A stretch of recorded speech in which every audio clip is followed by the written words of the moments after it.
Mercurial Gems Podcast. Hello, and welcome to Mercurial Gems. I'm Jen. I'm G. And today we wanted to do a little venting video on Mercury retrograde as our part of reflection. We did some journaling and thought we'd share a few things. So Mercury retrograde happens usually like 3 to 4 times in the year. I think it's hilarious that it's probably gotten the best marketing, being the planet of communication. Like, even if no one knows astrology, they know Mercury retrograde. I don't know if they know, like, it's just a thing that I think people throw out there. I don't think it's always understood, and it's... But they know. But if you say it, they're like, yes, retrograde. Blame it. Yeah, so I love that it's had the best marketing because that's what Mercury's all about, is spreading messaging, communication. It's how we learn, it's how we think. And Mercury retrograde can happen in any sign. So obviously the sign is going to have an impact on it. I personally always feel like Gemini and Virgo placements that are Mercury ruled tend to also just feel the power of Mercury's energy more. And it doesn't matter what sign Mercury is in for me. Having 7 placements in Virgo and Gemini, I feel like I can always tell when that influence just changes. My brain just never quite has its normal processing. And yeah, that's just some of like the actual basics. So if you're watching in real time, we went through this Mercury retrograde in the sign of Leo from July 17th to August 13th. And really, the Leo energy has been what we've had to look at. So there was definitely, I like to always kind of bring in the current sky because it's never just going to be Mercury retrograde influence alone. It just has the better marketing. Yeah, there's always like a whole sky to analyze, and then analyzing the whole sky to your chart. So obviously everything is generalized. Yeah, very nuanced. Yeah. But in this retrograde, we have Pluto in Aquarius. We have a really close conjunction of Saturn and Neptune in Aries.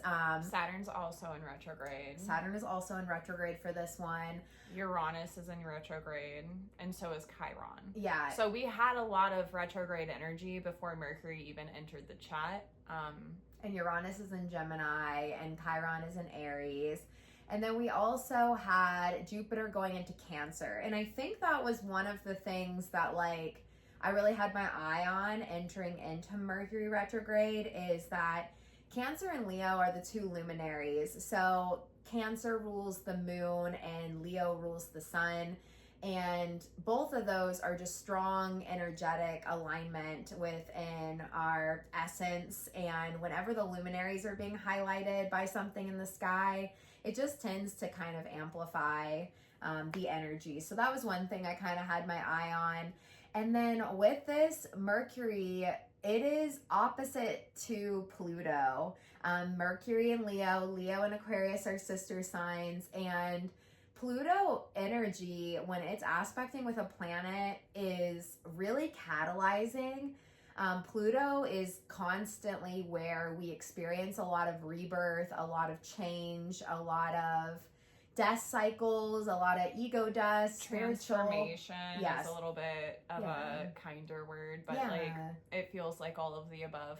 Yeah, and it's all meant for your highest good. It's just Pluto just kind of like actually will shift things. And when it's affecting Mercury, it's going to play on your deeper subconscious programming and thought patterns, maybe even communication. And I think for Leo energy, Leo and Aquarius to me is really the axis that has to deal with a lot of layers of ego. I think Leo and Aquarius both can hold like this really cool identity charge to it. I think Leos are always very self-expressive, creative, and loud in their energy. And Aquarius is always offbeat, but it's the sister sign to Leo. It still craves like a uniqueness, a sense of expression that can't be boxed in. And it also does tend to hold kind of a bigger energy, but it's a bigger energy for being an offbeat energy. But then they're both in retrograde, so they're like both like really not letting you skirt past things you don't want to look at. Yeah, and so I do think there's probably been some themes across the board for everyone around identity, what identity means to you. And our ego doesn't necessarily go away, but we definitely are all called to our own personal ego work, where we have to realize that with each identity we claim for ourselves, we also have to look at what attachments that brings, what emotions that brings, and really just look. We all have a responsibility to the labels that we choose to always make sure that we are not then disconnecting from everything that doesn't fit one narrative, because that's what the ego does, is it over identifies so much with something that it puts every single thing else on the outskirts and pushes it away, and then it just blocks a lot. So we always have to keep our ego in check. So to me, this Mercury retrograde held a lot of like ego identity themes to it, and like how we stand in our sense of self. And that was probably a lot of internal work. A good note for those of you following along at home, if you look at your own birth chart right now, to add a little extra layer of context, is check out what house Leo and what house Aquarius is in for you. For Jen, it's in her 6th house and her 12th house. So like it really, I feel like your ego is so deep in your subconscious, and the 12th house is your subconscious house. So, yeah, and then how that is affecting your health, like literally. Yeah, so we can go into some shares on it. So that is my personal Leo. Anything that retrogrades in Leo kicks my ass every single time. And this was no exception. I was not looking forward to a Mercury retrograde in Leo at all, but nonetheless. Not to be rude, it's just, sometimes we're excited. Yeah. Sometimes we're not. So I'm a Virgo rising. Leo is primarily in my 12th house, and the 12th house for me is, it holds subconscious themes. I have my moon and my Chiron in the 12th house. So the 12th house is not only hard to have Leo kind of hidden and tucked away, but I also have hard planets there. So this Mercury retrograde really brought up so many feelings. I went through a pretty hard depression, which is kind of normal in Leo season for me. I definitely have a theory as an astrologer that our 12th house sign is always going to be a harder time because it's bringing up shit you don't normally want to look at.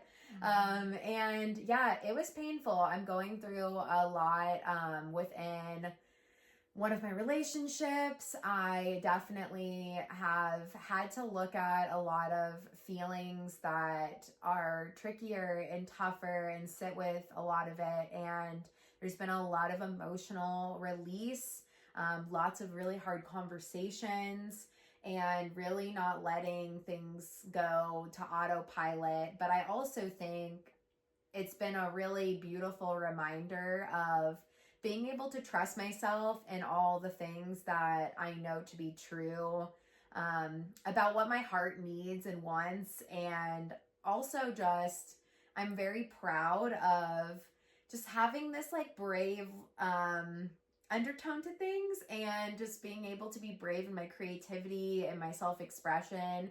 It's been reminding me, I feel like I've had a lot of good like painting and art expression sessions, art therapy, if you will. And that's been really nice. You really do get into the paint channels when you're sad. I do. I definitely work through hard feelings with art.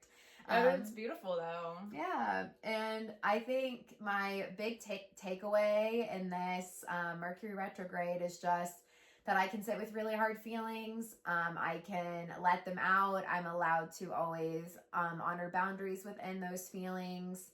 And yeah, I can use creative expression just to help me fully feel and experience things. And I can also always trust my heart. I think that's my big takeaways.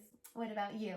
So for me, keeping in mind that Pluto and Aquarius is aspecting this retrograde is primarily hitting my 9th house in Leo and my 3rd house in Aquarius. And I've been sent down so many freaking rabbit holes that make so much sense to me.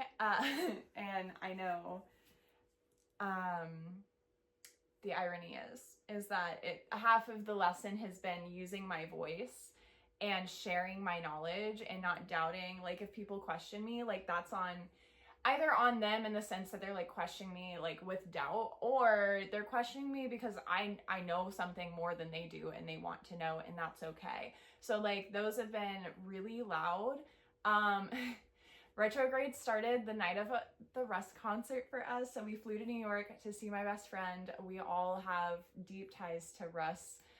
We had no travel problems. I was a little worried about that. I never like when I plan a trip on a retrograde. It was perfectly fine. It was actually amazing. We ended up with 45 extra minutes and we got to do like speed run New York City, which was an interesting future travel vlog. But anyway, so we were in New York. That stuff went pretty well. I also hold space that my natal Mercury is in retrograde, and I really do think that matters, at least for me in my chart. I have a lot of retrograde in my chart, so I think when things are retrograding, like where some people, you can see all the like almost static, like the fuzzy, the signals not coming in clear. For me, I'm like, oh, there it is. But then Mercury retrograde goes away, and then I feel like I am always living in retrograde. I think your Mercury retrograde natally also, you just do a ton of internal processing. Yeah. Not that you don't externally process, you're definitely a verbal processor, but I do think like internally you just you're always speaking to what you are feeling inside, like in a very deep way, versus for me, retrograde usually all of a sudden you go inside. I feel like I have to then start actually explaining all these internal things that I normally do not have to put as much awareness on. I feel like that is my you're right. You're so right.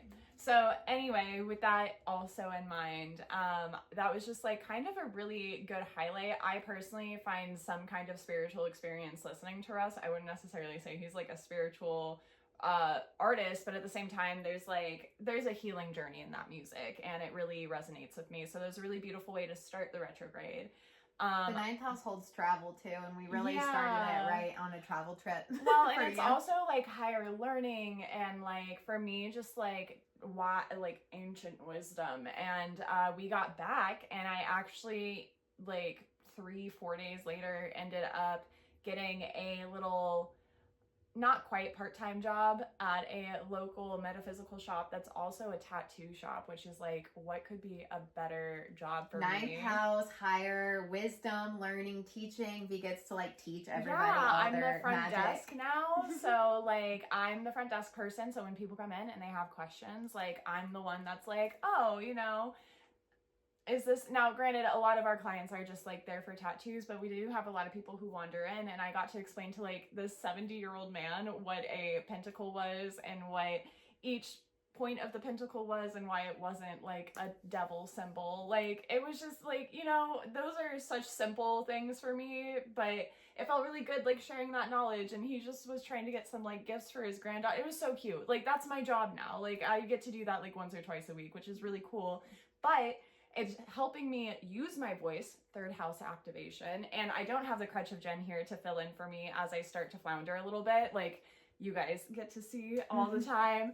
But I don't have that. So it's really showing me that higher wisdom of the 9th house is inside of me. And I do embody that because 9th house is Sagittarius, and I am a Sag rising with Jupiter on the ascendant. Like, who am I?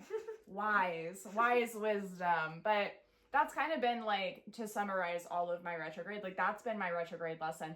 I also went to Black Mountain and did like a 3.5 hour ritual with one of our local crone friends, and that moved some crazy energy. You've definitely had heightened spiritual practices, not only Super teaching, heightened. but also I think Experience. Yeah, my altar. lots of ritual. Like waking up, starting the altar. Like my spiritual practice has fluctuations. So sometimes I might just like cleanse in the week. Maybe that's just taking literally like 30 seconds to myself to like find myself, like very simple, barely have time for it tasks, you know? But during retrograde, it's been very, very like a part of my day to day, which I do prefer it that way. So like that feels good to me. Yeah. And I think it's really important. So that's our personal experience, to talk about the collective a little bit too. Yeah. Because there has definitely been so much heavy stuff happening in the entire world. There is so much that has really come to light. And, you know, Pluto's going to be in Aquarius for a long time now. And Aquarius is truly about making space for the entire collective to own their uniqueness and for there to be just inherent freedom in the collective. I think Pluto is going to as it moves through Aquarius, it's going to be unlocking so many social blocks that keep us from being disconnected and working as a whole. Aquarius is so good at seeing everybody and making sure the entire group is taken care of, and they don't really like to isolate people that are necessarily different. It works really well in unison. So there's going to be a lot of themes around that in Pluto and Aquarius. I also think Aquarius energy holds a lot of technology undertones to it and how the future plays out. So just thinking of this in regards to the Leo, we have had so many things continue to like be brought to light. I think we are seeing the ego so loudly in our higher government systems, and I think everyone's been a lot more vocal. Like, I think within the retrograde period, celebrities being so much more vocal about Gaza has been really important. I think we're finally starting to see people talking about the stuff that really needs to be talked about, because we can't just compartmentalize like an entire genocide happening. Yeah. Not only in Gaza, but in America and El Salvador too. Yeah. Like, we are having more people who are talking about alligator Alcatraz, who are talking about the like misdoings of ICE. Like, this is not like our whole constitution is like slowly being cherry picked away. Yeah. But people are talking about it. Like, we're not just, I feel like half of the people pre-retrograde were kind of like, that is really fucked, but I have to go to do this thing. Like, I gotta focus on me. And I feel like the blinders have been off a little bit more. Yeah. Another one that's like a little more light, but technologically, like, of course, was one of the major airlines. I don't remember if it was American Airlines or United. Yeah. United Airlines grounded all of their flights indefinitely for like a period of time during this retrograde because they were having a software issue, which is like the most Mercury retrograde thing possible. Yeah. And I think on one other note, just thinking of Leo being like the energy that everything sort of revolves around, it really does highlight the people we tend to put in influential position. And I think a lot of that is being looked at. I've been so happy to see leaders having to go in and challenge just the game a lot. Like, I think of the Texas example where the Republicans are trying to redistrict everything so and that the Democrats the just voting fucked off. Yeah, and left the state and actually just like looked into what can we do that actually causes problems so that we can actually stand up for democracy. Like, these have been very big movements that have fallen under this retrograde that I think is really important and matters. And hopefully we'll continue to all realize just the power of using our voice, and that we decide who actually gets to stay in positions of power by where we put our attention. So we talked about it a little this morning, like the Sydney Sweeney, like American Eagle ad that like really got talked about, which was so eugenics undertone to it. That happened I don't in even this. think if you can call it an undertone. Right. Like, it was so in your face. But it was also very much so a distraction. Like, they did it so boldly because now everyone's talking about that and no one's talking about the Texas thing, or not enough people are talking about the Texas thing. Yeah, so we have to be really careful in this time in media just to make sure that, like, yes, I think it's important to pay attention. It was important to call out that American Eagle ad, because that is a terrifying and Dunkin' Donuts thing as messaging is just coming through that's getting darker and darker. It doesn't reflect what the average population wants, and I think we have to be very careful where we're putting our attention. But the fact that they put that out with their whole chest is like disgusting and unacceptable. Yeah.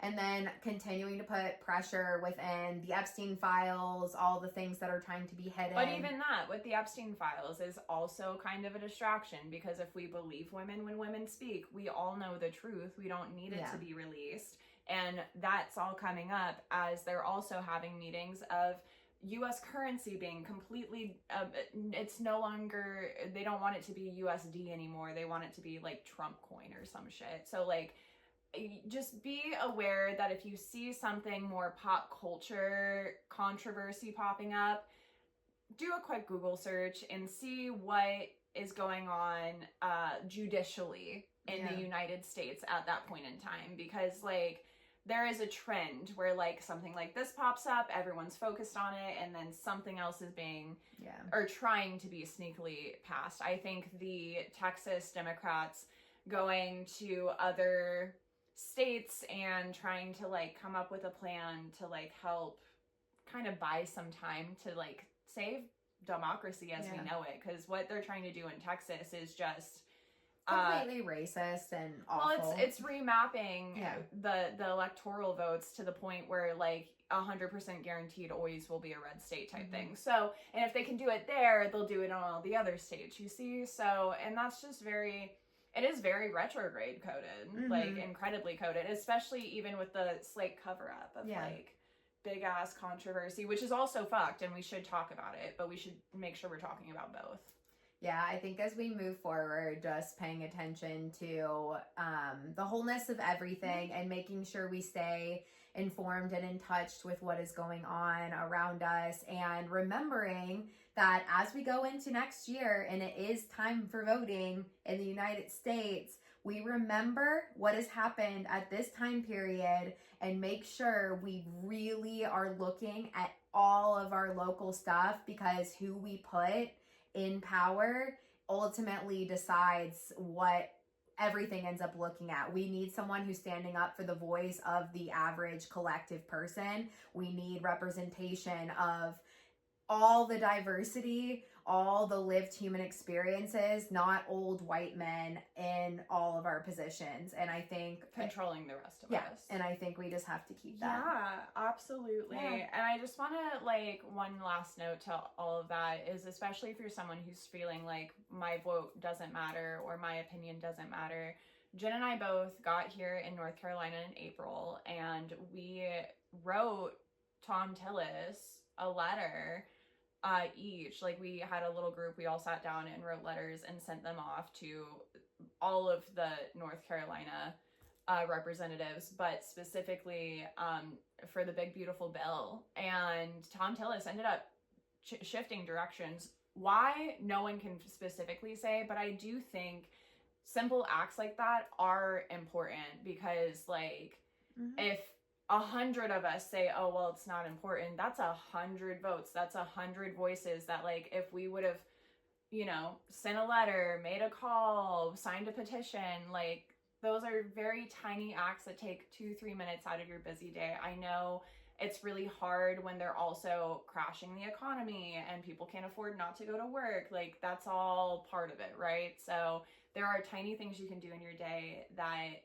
do make an impact, and don't let anyone else convince you otherwise. It lets them know we're watching. Exactly. Good takeaways. Yeah. So we thank you guys for listening to another episode. We'd love to hear where Leo was for you and where this Mercury retrograde hit and how it felt.